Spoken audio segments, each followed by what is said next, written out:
Olá, caríssimos irmãos e irmãs, sejam bem-vindos a mais um áudio da Liturgia da Palavra, desse dia 22 de dezembro de 2021. Nós estamos, aqui na quarta semana do Advento, já, na verdade, às vésperas do nascimento de Cristo, certo? Então, deveríamos estar nos preparando para este momento tão bacana, que é a vinda do nosso Senhor em nossas vidas, tá? Para esta quarta-feira, eu ia falar o anjo do dia. O santo do dia é Santa Francisca Xavier Cabrini, tá certo? E vamos rezar um ângelus. Quero dedicar esse ângelus, tá? Ao Papa Francisco, ao Papa Emérito Bento XVI, a todos os padres doentes, falecidos, padres que estão em crise vocacional, padres que se afastaram, padres que são grandes pecadores, aqueles pecadores bem pecaminosos mesmo, porque sempre rola um escândalo, né? Para que a vocação deles seja suscitada, que eles se convertam, mas principalmente, acima de tudo, que eles não percam a alma, certo? Porque em último caso pode perder a vocação, mas não percam a alma. Rezando também por todos aqueles que nesse período do Natal, infelizmente, vão atentar contra a sua própria vida, vão beber demais, porque tem assim, os que atentam contra a própria vida de forma consciente, por causa da depressão, por causa que está com muita dor emocional, por vários fatores. E tem aqueles que atentam contra a própria vida de forma inconsciente, que eu explico. Aqueles que bebem demais e provocam acidente no trânsito, aqueles que sob efeito de drogas faz uma chacina dentro de casa, aqueles que vão bater na mulher, né? No momento da raiva fica cego mesmo e parte para cima, certo? Então são os inconscientes. Eles atentam não só contra a sua vida, a sua dignidade, mas atentam contra a vida do próximo também. Tá? Então rezando por estas pobres almas, né? Pela conversão de todos nós. Pelo sinal da Santa Cruz, livrai-nos Deus Nosso Senhor, todos os nossos inimigos, em nome do Pai, do Filho e do Espírito Santo. Amém. O anjo do Senhor anunciou a Maria e ela concebeu do Espírito Santo. Ave Maria, cheia de graça, o Senhor é convosco, bendita sois vós entre as mulheres, bendito é o fruto do vosso ventre, Jesus. Santa Maria, Mãe de Deus, rogai por nós, pecadores, agora e na hora de nossa morte. Amém. Eis aqui a escrava do Senhor, faça-se em mim segundo a vossa palavra. Ave Maria, cheia de graça, o Senhor é convosco, bendita sois vós entre as mulheres, e bendito é o fruto do vosso ventre, Jesus. Santa Maria, Mãe de Deus, rogai por nós, pecadores, agora e na hora de nossa morte. Amém. E o Verbo de Deus se fez carne e habitou entre nós. Ave Maria, cheia de graça, o Senhor é convosco, bendita sois vós entre as mulheres, bendito é o fruto do vosso ventre, Jesus. Santa Maria, Mãe de Deus, rogai por nós, pecadores, agora e na hora de nossa morte. Amém. Glória ao Pai, ao Filho e ao Espírito Santo, como era no princípio, agora e sempre. Amém. Rogai por nós, Santa Mãe de Deus, para que sejamos dignos das promessas de Cristo. Amém. Primeira leitura desta quarta-feira, cor litúrgica ainda é roxa. 1 Samuel, capítulo 1, versículos 24 a 28. Naqueles dias, Ana, logo que o desmamou, levou consigo Samuel à casa do Senhor em Silo, e mais um novilho de 3 anos, 3 arrobas de farinha e um odre de vinho. O menino, porém, era ainda uma criança. Depois de sacrificarem o novilho, apresentaram o menino a Eli. E Ana disse-lhe: Ouve, meu senhor, por tua vida. Eu sou a mulher que esteve aqui orando ao Senhor na tua presença. Eis o menino por quem eu pedi, e o Senhor ouviu a minha súplica. Portanto, eu também ofereço ao Senhor, a fim de que só ele sirva em todos os dias de sua vida. E adoraram o Senhor. Palavra do Senhor. O salmo de hoje, 1 Samuel, quer dizer, o responsório, que seria geralmente o salmo, mas acontece nesse caso de ser a leitura de 1 Samuel 2, versículos de 1 a 8, com o refrão: Meu coração exultou no meu Senhor Salvador. Exulta no Senhor meu coração, se eleva a minha fronte no meu Deus, minha boca desafia os meus rivais, porque me alegro com a vossa salvação. Meu coração exultou no meu Senhor Salvador. O arco dos fortes foi dobrado, foi quebrado, mas os fracos se vestiram de vigor. Os saciados se empregaram por um pão, mas os pobres e os famintos se fartaram. Muitas vezes deu à luz a que era estéril, mas a mãe de muitos filhos definhou. Meu coração exultou no meu Senhor Salvador. É o Senhor quem dá a morte e dá a vida, faz descer a sepultura e faz voltar. É o Senhor quem faz o pobre e faz o rico, é o Senhor quem nos humilha e nos exalta. Meu coração exultou no meu Senhor Salvador. O Senhor ergue do pó o homem fraco, e do lixo ele retira o indigente, para fazê-los assentar-se com os nobres num lugar de muita honra e distinção. Meu coração exultou no meu Senhor Salvador. Evangelho de hoje, Lucas 1, versículos 46 a 56. Naquele tempo, Maria disse: A minha alma engrandece o Senhor e o meu espírito se alegra em Deus meu Salvador, porque olhou para a humildade de sua serva. Doravante todas as gerações me chamarão bem-aventurada, porque o Todo-Poderoso fez grandes coisas em meu favor. O seu nome é santo e sua misericórdia se estende de geração em geração a todos os que o temem. Ele mostrou a força de seu braço, dispersou os soberbos de coração, derrubou do trono os poderosos e elevou os humildes. Encheu de bens os famintos e despediu os ricos de mãos vazias. Socorreu Israel, seu servo, lembrando-se de sua misericórdia, conforme prometera aos nossos pais, em favor de Abraão e de sua descendência para sempre. Maria ficou 3 meses com Isabel e depois voltou para casa. Palavra da salvação. Aqui termina a liturgia da palavra e vamos recordar o evangelho deste domingo, quarto domingo do tempo quarto domingo do Advento. Lucas 1, versículos 39 a 45, que é antes do Magnificat, né? Que hoje o evangelho é o Magnificat. Nossa Senhora recita uma oração em agradecimento. Então, é o início, é quando Nossa Senhora, grávida do Senhor Jesus, nos primeiros meses, visita a sua prima Isabel, que vai dar à luz daqui poucos meses. E aí é o encontro do menino, de ambos, né, ventre, menino Jesus com São João Batista. São João Batista se alegra no ventre de Isabel. Interessante que, pela força do Espírito Santo, é como se Santa Isabel e São João Batista recebessem a graça de Deus, não só da visita de Nossa Senhora, como um ostensório perfeito, porque naquele momento ela era um ostensório perfeito, por 9 meses, né? Nossa Senhora é o corpo, é a estrutura que carrega Deus vivo, Deus muito vivo, né? Então essa visita não é uma mera visita de cortesia. O ostensório perfeito, andante, visita a sua parenta. E naquele momento o Espírito Santo desce tanto em Santa Isabel quanto principalmente em São João Batista. Aí, né, vem toda a trajetória de São João Batista que nós lemos até semana passada aí. Mas um ponto que eu gostaria de deixar claro hoje, nas leituras de hoje, principalmente num ponto de agradecimento. Nossa Senhora agradece a Deus pela graça concedida, minha alma engrandece o Senhor, meu espírito se alegra em Deus, meu Salvador. Por outro lado, a primeira leitura tem uma questão importante. Se você não conhece a história de Samuel, porque tem a primeira Samuel e a segunda Samuel. Eu gosto muito do livro de 1 Samuel no início, quando Ana, casada com Eucana, então no caso Eucana é um homem, marido dela, e Eucana é casado com outra mulher, que não vem ao caso dizer quem é. Eucana tem 2 esposas. Tem a segunda esposa, pelo que eu entendi, porque Ana é a primeira esposa muito querida. A segunda detém filhos, dá filhos em profusão para Eucana.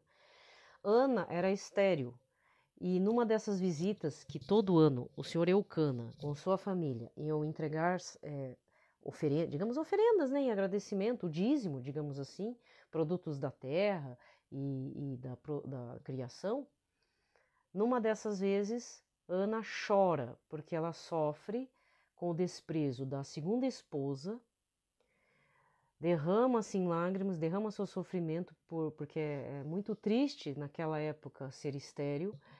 Ainda não é o profeta da época, não é o profeta, é o sacerdote ali do local, ainda fala: a senhora bebeu? E ela fica braba ainda, mas com razão, eu não bebi, eu tô aqui em sofrimento, despejando toda a minha amargura diante dos pés aqui do Senhor no templo. E Deus faz a graça acontecer, o Todo-Poderoso faz com que ela fique grávida. Só que a coisa mais interessante, ela não retém a criança, porque ela faz uma promessa e ela cumpre a promessa. Depois que essa criança descobre que é um menino, ela só teve um, né? Mas ela volta em agradecimento com a criança desmamada, então provavelmente devia ter o quê? 4 a 5 anos, entre 3 a 5 anos, e entrega a criança, né? Desmamada, mas também que possa comer coisas sólidas. E entrega esse menino, que é o futuro profeta Samuel, aquele que vai ao encontro do rei Davi. Primeiro unge o rei Saul e depois o rei Davi, um homem de Deus. Entrega essa criança ao templo. Além do senhor Eucana, em sua alegria, entrega muitas coisas. Então, um novilho de 3 anos, 3 arrobas de farinha, um odre de vinho, além da criança. Sacrificaram o novilho, né? E apresentaram ao sacerdote Eli. Só para questão de matemática, quem não sabe o que é arroba, é a medida que se conta os quilos de um boi. Isso é a única coisa que eu sei de matemática, pouquíssimas coisas. Uma arroba é 15 quilos.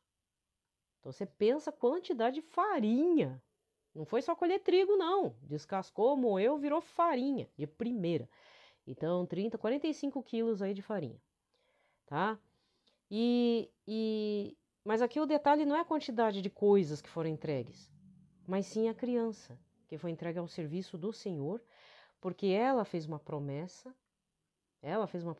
porque ela queria ter um filho, para dizer, eu tive um filho, como Deus me honrou, eu entreguei esse filho para ser sacerdote lá no templo do Senhor, para se dedicar. Você já pensou? Se Ana, que era uma pessoa comum, fez isso e Nossa Senhora se tornou ostensório vivo, gestora, gestando o Filho de Deus no ventrezinho virgem, né, de Nossa Senhora, entregou-se a Deus em todas as suas dores e ainda fez todo um ministério junto com o Senhor Jesus, mesmo o Senhor Jesus dizendo, não, minha família, quem segue a Deus, tipo, ele não queria que a mãe também estivesse sempre perto, mas a mãe dele sempre esteve, né, presente, do começo ao fim, né? Até os últimos suspiros, não é verdade? Do Senhor Jesus. Aqui nos mostra, será que somos capazes, assim, vamos ver se você entende a minha colocação. A gente pede, muitas vezes, coisas grandiosas, importantes, a gente consegue a cura de um câncer, consegue a cura de tanta coisa, mas será que eu já não faço promessas, porque no Antigo Testamento já diz assim, não prometa nada, porque se você não cumprir, vai ficar em aberto. Nunca é legal ficar prometendo coisas. Depois tem que ir lá no confessionário e o padre te libertar do que você fez, né? E aí o que acontece? Quantas vezes que a gente não pede coisas grandiosas para as nossas vidas e a gente não cede nem a unha, uma pontinha da unha que já está caindo, do dedo mindinho ainda. Então, lógico, eu acredito, se for meditar a semana inteira só na primeira leitura de hoje, com o evangelho de hoje, desta quarta-feira para a semana inteira, é algo a de se pensar. Mas aí vem a questão: estamos predispostos a ceder tanta coisa importante para Deus, na mesma importância que Deus olhou para nós e nos concedeu uma cura, concedeu uma graça importante de pagamento de dívida, um emprego. Tem gente que está passando fome, então um emprego remunerado por um longo tempo é o paraíso. Tem que aguentar naquele emprego para sustentar a casa, por exemplo, né? Pagar dívida, sair das drogas. E o que nós damos em troca para Deus? Não é só oferenda. O que é uma coisa que custa muito para nós, mas que ao mesmo tempo, não, isso que eu estou entregando a Deus, o que eu estou pedindo é muito importante, mas aquilo que eu estou entregando a Deus é na mesma importância do que eu pedi. Não sei se você está entendendo onde eu quero chegar. Porque é muito fácil a gente buscar Jesus no ostensório lá exposto toda quinta-feira de adoração, que não vai parar, graças a Deus, né? Tem muitas igrejas, passa até programa de TV aí, TV Evangelizar, Canção Nova, etc., diariamente, toda quinta e tal. Mas assim, Temos ofertado na mesma medida, ou pelo menos numa parte da importância? Temos agradecido? Ou a gente é daqueles 10 leprosos que chegaram a Jesus, só um samaritano chegou lá para agradecer, nem tinha ido ainda no templo, ele ia depois, porque o mais importante era o quê? Agradecer ao Senhor Jesus. Aí o Senhor Jesus, ué, mas é só esse estrangeiro que veio agradecer? Então estamos no final do ano, gente, Jesus está nascendo no meio de nós. Reflexão do momento, temos agradecido? Temos ofertado? Porque Ana ofertou uma parte da vida dela, um pedacinho dela do senhor Elcana, um menino. E foi um grande profeta, porque a senhora Ana sabia que por graça de Deus esse menino não poderia ser dela. Então é só voltar às leituras, os versículos anteriores para entender o caso dela. Ela faz uma promessa e ela cumpre. Para finalizar sobre esse assunto, eu estou batendo um pouco nessa tecla porque assim, a gente só fala daquilo que meio que pega na gente, certo? Ouvi uma história uma vez de um antepassado meu, na verdade é um tio. Só que eu nunca conheci esse tio porque ele morreu já quando desembarcou aqui no Brasil. Né? Porque minha família dos dois lados vieram do Japão, cada um em sua região, um do norte, um do sul. E uma das partes aí veio, primeiro se instalou no interior de São Paulo, mas com a graça de Deus todo mundo desceu pro norte do Paraná, porque era onde estava tendo vendas de terras, né? Os ingleses estavam fazendo um loteamento grande no norte pioneiro, onde a gente chama, a região de Londrina e etc. Porque São Paulo não estava legal, sabe? São Paulo, o povo estava tratando os imigrantes como se fossem os escravos negros. É uma cultura aí bem complicada. Mas assim, primeiro eles aportaram em São Paulo, só que, gente, eles estavam derrubando matas e tudo, e com essa derrubada, eu até nem lembro quem que é o escritor da época, mas eu já li contos, eu não lembro se é Machado de Assis, o Rubem Braga, mas tem um grande escritor que também fez um conto sobre os efeitos da maleita, a malária. Então os mosquitos selvagens, porque até hoje, ó, gente, todo mundo já foi picado por malária.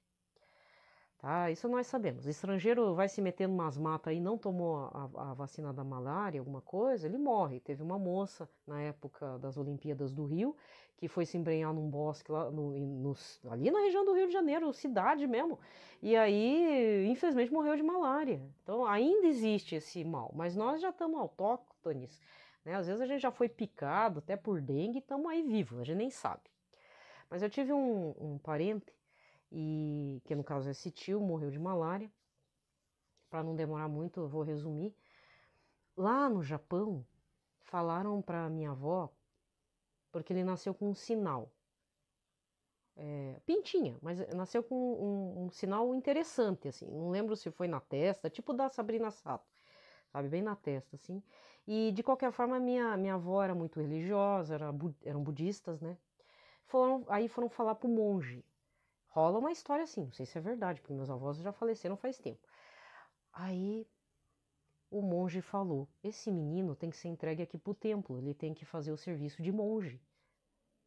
Porque, querendo ou não, alguns monges budistas têm uma percepção espiritual das coisas. E minha avó não quis dar, porque era o filho querido, porque isso. Aí o que aconteceu com a família? Não sei se isso tem a ver, pode me chamar de mãe doentia. Depois, ela reteve o menino, ela não entregou para o templo budista. Esse menino cresceu, ficou jovem, falou: pai, vamos para o Brasil, porque está tendo uma leva de japoneses para lá. Quem sabe a gente junta uma grana, a gente pode plantar café. Ele já era super inteligente, assim, diz, né? Minha mãe não conheceu, minha mãe era bebê. Mas assim, era um rapaz muito, muito inteligente. Já estava pesquisando tudo para chegar aqui, plantar e ser feliz, sabe? Tava já fazendo plano já na cabeça dele. Falou que de São Paulo ia partir para Minas Gerais, bem assim, já estava com uma rota na cabeça. Só que depois dele vieram apenas mulheres, filhas mulheres na família do meu avô. E aí chegou aqui, o rapaz pegou uma leita, mal desembarcou, pegou uma leita, foi um caos, desestruturou a família inteira. Tiveram que enterrar lá no interior de São Paulo, não sei que cidade que foi. Depois de 10 anos, por um certo tempo, 1 ano, 2 anos, sei lá quantos anos que meu avô ficou, saíram dessa região, resolveram sair da região porque estavam sendo muito maltratados, via que não ia conseguir nada, ia ser só exploração. Muita gente estava partindo para o Norte Pioneiro aqui no Paraná, porque estava tendo venda de terras, eles ainda tinham dinheiro.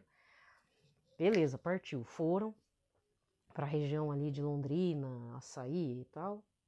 E depois de 10 anos tentaram voltar para buscar o corpo do meu tio, né? Só que diz que não acharam os ossos. Infelizmente. Aí foi muita dor, né? Então toda vez que eu leio essa passagem de Ana, eu sempre lembro do caso da minha família, assim. Porque às vezes eu me questiono, por que a avó não entregou, né? Porque poderia ser abençoado e tudo. A religião não era católica no Japão, né? Mas alguns sinais, né? Às vezes os monges davam, assim. Eles têm percepção de futuro, de passado e tudo, né? Não sei explicar porque, assim, que nem eu já expliquei. Eu já tive um período de estudar sobre o budismo, já pensei em ser monja budista. Então eu estava me preparando para isso, certo? Estava me preparando. Então, há várias linhas de budismo e existem muitos monges, entre aspas, iluminados, que tinham percepção de futuro, profecia e tal, entendeu? Então, o que eu gostaria de deixar assim, olha, presta atenção o que vocês estão pedindo para Deus, mas lembre-se que vocês temos, não é só vocês, eu também, temos que ser o samaritano que volta para agradecer constantemente, seja em palavras, mas principalmente em atos, um coração contrito. Deixou alguma coisa para trás? Desculpa, a Deus não se engana. Um dia a conta vem. Então presta atenção no que vocês estão prometendo para Deus também. Cuidado. Honrem a palavra, porque Deus honra a palavra dele. Ele honra a palavra, tá? E lembrando, aquilo que ainda não aconteceu na sua vida, das duas uma. Ou ainda vai acontecer, né? De repente um pregador falou e tal, e a coisa ainda não aconteceu, das duas uma. Ou ainda vai acontecer, e quando acontecer vai vir uma potência 1000, né? Ou não era do Espírito Santo, não era para acontecer, só era para te tirar do foco. E quando é assim, melhor entregar para Deus, sempre dizendo, seja feita a sua vontade e não a minha, tá? Então, me despeço por aqui, desejo a todos uma ótima quarta-feira, tá? Fiquem em paz, na paz de Cristo, viu, gente? Fiquem a reflexão da primeira leitura. O evangelho de hoje é importantíssimo, mas a primeira leitura, se você não conhece a história de Samuel, olha, eu gosto muito dessa passagem, porque eu sempre, né, eu também não sou a melhor pessoa do mundo, gente. Eu tô na caminhada aí, mas eu ainda tô lá para trás. Sabe? Então, sempre tem que tomar cuidado com aquilo que você promete para Deus, ou se algo acontece muito importante, sempre estar agradecido, nem que seja por um breve momento de segundos, minutos. Se for um coração sincero, Deus aceita, tá? Paz e bem.